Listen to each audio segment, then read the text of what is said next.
शिवलिंग का निर्माण नहीं कर सकते हो, तो हमने कहा तुम्हारे गमले में, तुम्हारे बगीचे में, तुम्हारे घर के आंगन में जो क्यारी हो, गमला हो, जहां पौधा लगा हो, वहां पर भी मिट्टी का ढेरा बनाकर पूजन कर कर वहीं पर विसर्जन कर सकते हो प्रतिदिन।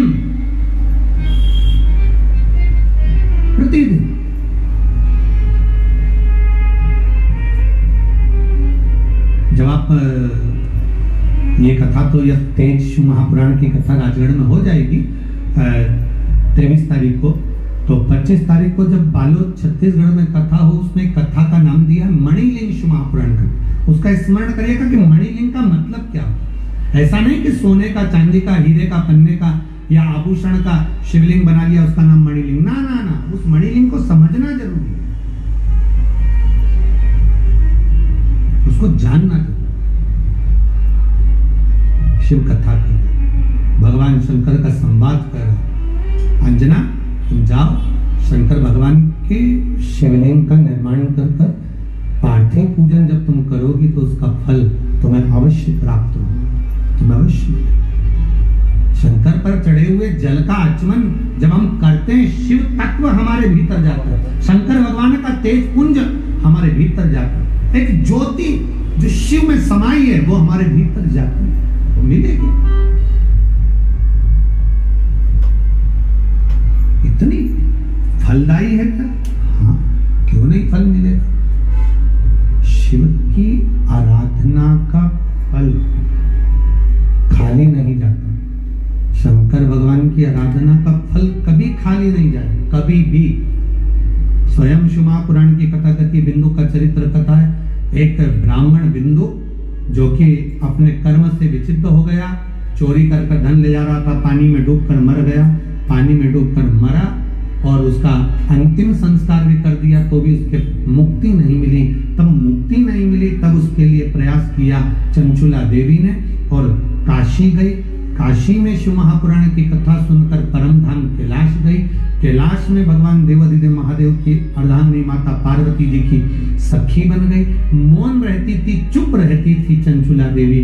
तब पार्वती जी ने पूछ लिया था, तुम चुप क्यों रहती हो? समझाया, बताया, चुप रहने का कारण केवल इतना सा है, मेरा पति प्रेत योनि में पड़ा हुआ है, उसकी मुक्ति नहीं हो रही, उसकी मुक्ति का उपाय क्या करूं? पार्वती जी ने कहा, शिव महापुराण की कथा करवाओ। शिव पुराण की कथा तो करवा लूं, पर तुम रुका जी कर रहे हैं कि कथा में जजमान में कैसे बन सकते हैं। तब शंकर पार्वती स्वयं जजमान बने, शिव पार्वती स्वयं।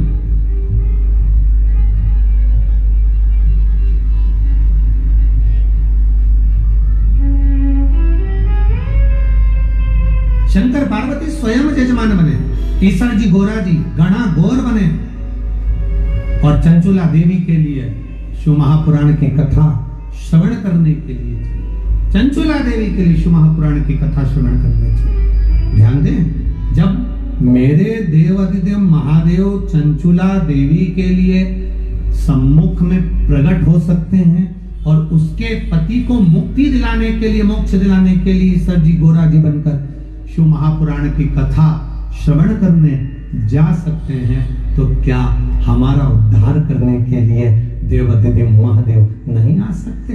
ये तो कृपा उस महादेव की जरूर आता। अंजना माता का ये पावन चरित्र जो चल रहा है, शिव जी के तेज को मां अंजना अपने गर्भ में जो स्थापित करेंगी, यह कोई साधारण चरित्र नहीं है।